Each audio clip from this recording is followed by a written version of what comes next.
What's going on, guys? So, what I got for you is this reaction to Mr. Nightmare's three really. Oh yeah, I was about to say true, but it says three really disturbing, true snowstorm stories. So, I think this is the first time I did a Mr. Nightmare on my channel. I don't know. We'll see how it goes. It's a 19-minute video, so let's jump right into it.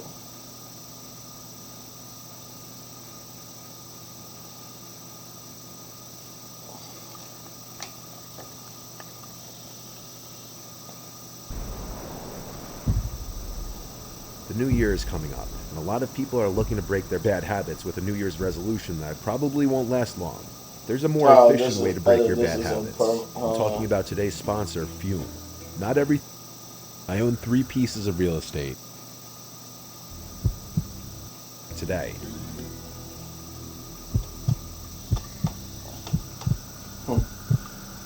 I own 3 pieces of real estate, 2 of which I rent out on Airbnb. The third property is my house in Montreal, where I live. Where this story took place was my rental property in Wakefield, Quebec. It's a comfy small home in the woods that's advertised as such. It's a 2-bedroom, but since it's a small house, it's geared more towards couples. Sometimes I'll have groups of 4 or more staying there. Those are the groups I usually worry about because they're the ones who could do damage. With the couples, they usually clean up pretty well after themselves, and I trust a cleaning lady to go take care of the place afterwards. After a bigger group stay, I usually take the drive over there myself to clean and make sure nothing was damaged or stolen. It's only about 2 hours, and when I do decide to take the drive there, I'll most often stay the night there anyway. This was after a bigger group stayed for a weekend, so I wanted to go up there and just clean and check on the place. I let my nearest neighbor know I was heading up there for the day. Like me, he's also hardly ever there, so when I do go up there, I reach out to him to see if there's anything he wants me to bring around back, like his mail or packages. He texted back pretty quickly that he won't be up there this week, and he'd appreciate it if I could check if there's mail from a specific person. So on my way to his house, I pulled up his driveway to his mailbox. As I walked over to it, I saw footprints in the snow alongside the house. Before investigating that, I checked his mailbox, and there were just a few junky-looking envelopes, like credit card offers. I told him there's no mail from the person he mentioned, and then I let him know that someone had walked on his property. It wasn't the mailman because the footsteps came from the woods, approached the window, and then walked around to the back. He called me, and he told me to check where the footprints led to. I followed them all around the house, and then they led off into the woods on the other side of the house.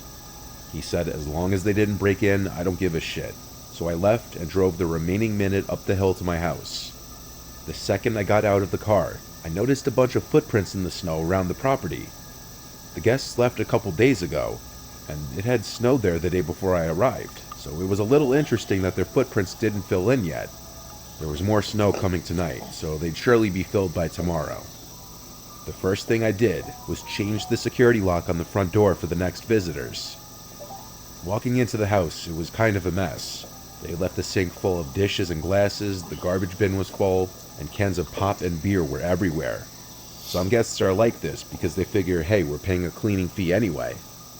I want to say so. Once a year ago, maybe a year and a half ago, we did this. Me and my brother and my sisters, and this we never left. We didn't leave there. We made sure everybody pitched in. We cleaned, even though we had to pay a cleaning fee. We all helped and cleaned. So just to hear him say that, and it's like it don't take that much just to make sure you keep your stuff clean. And then we made sure stuff didn't get too dirty anywhere when we wasn't over. We had to overly just extend ourselves, but just a little side note I wanted to mention. He kept saying something about people in the story, but let's get back to it. Checked everything to make sure nothing was taken or missing, and then I began cleaning. I had music playing as I cleaned, but even over the music, I heard something from outside. My house is all the way up on a hill surrounded by woods. No one should ever be here. I turned off the radio, and I heard footsteps in the snow right outside the house. They just passed a window, now going to the backyard. I went to make sure I locked the front door, and then I didn't make any noise. Whoever was out there had to know I was here because my car was out front. After like 20 minutes of sitting in the living room, I decided to get up and go outside to look around. Sure enough, there was a fresh trail of footprints circling the house. I followed them all around the house, and then they seemed to just stop or overlap in the back of the house by the window air conditioning unit. I looked out to the woods, feeling like someone was just out there watching. So I went back inside and didn't go outside again that day. I ordered a lot of food on Grubhub that took forever to be delivered, which ended up being my late lunch and dinner. How I spent the rest of my day after cleaning and doing the laundry was just working remotely on my laptop. It was snowing again outside, and it was supposed to snow all night, meaning I'd definitely have some people looking to rent the next few days for the cozy factor. That's usually how it goes. After I was done with work and it was like 8 o'clock, I started watching a movie, and during the movie, I was hearing these creaks and cracks in the ceiling that I'd never heard before. There's no attic, so it was weird. My only idea was that it could be the weight of the fresh snow on the roof. After the movie, I went to bed. I could hear the sound of the snowflakes hitting the windowsill outside. It was so peaceful. But that unsettling sound of footsteps in the snow outside returned. The realization that someone was outside this late at night was horrific. The footsteps passed my window, then faded away. I was sitting on the edge of my bed for like 20 minutes, waiting for any kind of sound, like one of the doors being shimmied with or something. Anything that would shift me from awareness mode to full-on defense mode. It was a long while of silence before I went outside in my coat and shoes with a baseball bat, and I walked around the house. There was once again another fresh trail of footprints, but this time they started at the air conditioning unit, and they walked away towards the woods. I then put it together that someone was likely on my roof before, and they climbed up and down via the window AC unit. I went back inside and decided to call the police. A Wakefield police officer came to the house maybe 20 minutes later. We looked outside together. He even climbed up onto the roof and told me there were indeed footprints and such on the roof that would suggest that someone had been up there. He was very nice and reassuring, telling me he wouldn't be far away if I heard them come back. I also told him about the similar footprints at my neighbor's house, just as a warning in case this person or group of people is targeting multiple houses for whatever they're doing. As he left, he said he'd be in the area. The next morning I left, and I rented the place out to a group of guests a few days later. They didn't report anything out of the ordinary. Thankfully, this was only an isolated incident that happened over a year ago.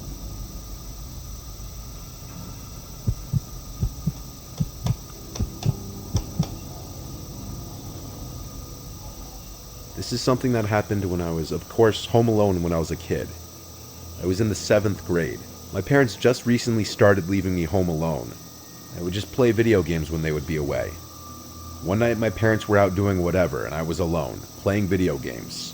We had the video games in the basement so that my older brother and I could share it, and our dad didn't want the video games in the living room. The basement at my parents' house is pretty big, but also as little kids it scared the crap out of my brother and I, where when it was time to go upstairs, we'd flick the light and spring up the stairs as if demons were chasing us. At 12, I obviously wasn't as scared as I was as a little kid, but I would still look over my shoulder every once in a while when I was down there alone, especially if I was home alone. I was playing whatever video game I played at the time, when bang, there was this crash at the basement window. I damn near jumped out of my seat as I turned around to look at the window. It sounded like someone hit their fist on the window. It was kind of dark out since it was cloudy and snowing outside. I looked at the window and noticed there were some snow particles on the window. It looked like a piece of snow might have hit it. My initial thoughts was that it was a falling icicle hitting the window. I tried to go back to playing video games, but the icicle theory melted when there was another loud bang on the glass. I stood up this time and looked closer at the window. There were even more particles of snow in the glass now. Someone was out there throwing snowballs at the window. I knew it had to be my brother, Keith. I went upstairs into the backyard door. I opened the interior door and looked out through the glass exterior door. The brick wall to the left blocked view of the entire backyard, so I opened the door and stepped into the yard, with only a pair of slides on my feet. The cold snow and air was blowing in my face as I stepped down the 2 steps to the ground level and looked beyond the brick wall. I called Keith's name and said, "Why didn't you tell me you're coming home tonight?" I saw someone in the bushes in front of the back fence. They were clearly hiding. I said, "Keith, I see you." But the more I looked, the more scared I got, questioning if that was actually Keith. I went back inside and locked the door. I went straight to the phone and called my mom to ask her if Keith is supposed to be home. She told me no, he's at his friend's house for the night. Right at that moment, another snowball. I asked my mom if she heard that, and she said yes. I told her there's someone in the backyard throwing snowballs at the windows. She now put me on speaker so my dad could talk too. My dad asks if it's some kids messing around, and I said I don't know. I was just a kid, and I was freaking out. I asked, when are you guys going to be home? And they said soon, they're already on their way home. I remember my mom telling me to not let them know I'm home, but I said they already know because I went outside into the yard. So she told me to just wait upstairs in my room with the door locked, and she was going to call the police for me. And that's what I did. I went to my room and kept the lights off. It was getting darker out, but when I looked out my window, I could still see. There was someone walking around the backyard. They were looking through the downstairs windows, and then I saw them knocking on the kitchen window, the one they threw the snowball at minutes ago. They thought I was still in there because the light was left on. Whoever it was, they weren't a kid. They looked too tall. Maybe they were an older teenager or something, but I couldn't tell because they had a jacket or a coat on with the hood up. I kept watching, and I saw they tried lifting open the window downstairs. Obviously, in the dead of winter, those windows hadn't been unlocked for months. But one thing was for sure, they were trying to get into the house. He then started looking up at the upstairs windows, and that's when I ducked down. I didn't look out the window again. There was a crash at my bedroom window now. He must have seen me. He threw a few snowballs at the windows in my room, and then it just stopped. My mom called me back to make sure I'm okay and told me that the police are on their way. It took a long time, probably because of the conditions. But the doorbell eventually rang, and so I went down to confirm it was the police before letting the police officer in. It was a lone female cop, probably in her 40s. She walked around the property with her flashlight as I stayed inside and watched through the windows. She checked the bushes, the shed, and the patio. When she came back front, she said there were footprints all over the yard, but that there's definitely no one out there. Not anymore, at least.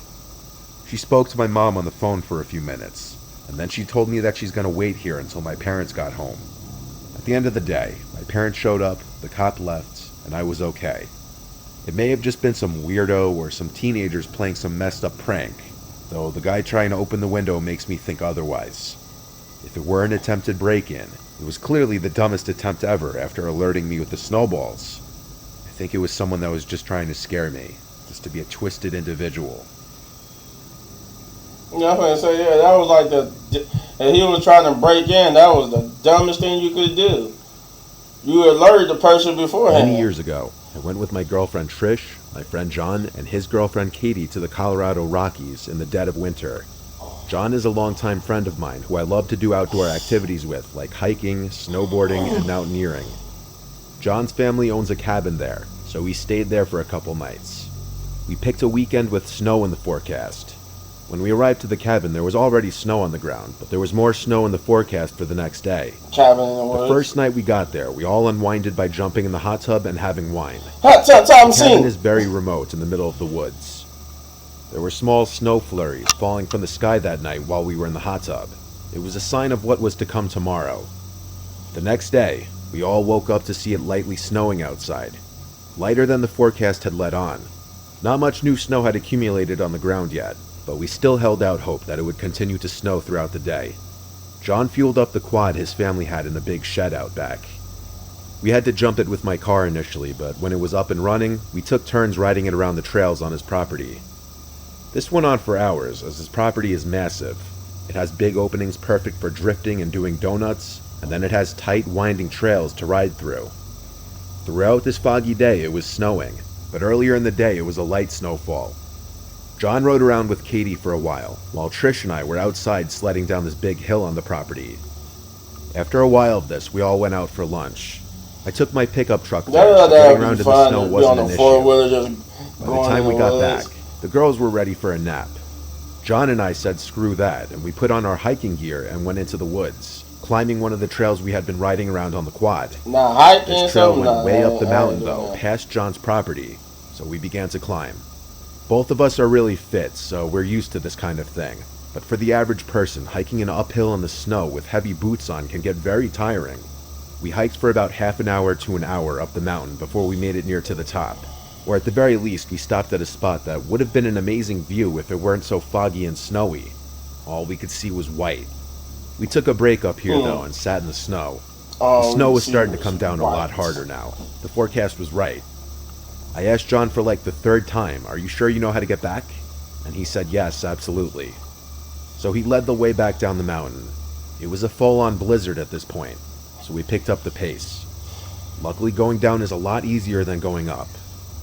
At some point as we were descending, I heard this moaning, humming type sound coming from behind us out of nowhere. I told John to stop and asked if he heard that. He said no. We stood still and waited. Then it happened again. There was this rumbling, moaning type sound coming from not far behind us. It didn't sound like an animal, it sounded human. We both turned and started going quicker down the mountain after hearing it. I said, "What is that?" And he said he has no idea. He said they start going quicker. Footsteps from behind us.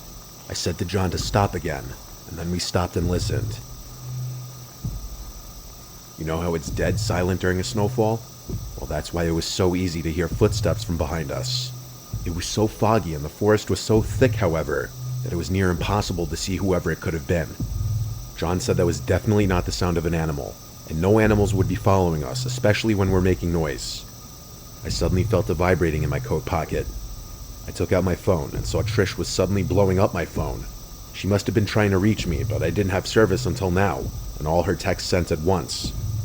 As we continued to walk, I took off my glove so I could answer what she was saying, but as I read her texts, I started to worry.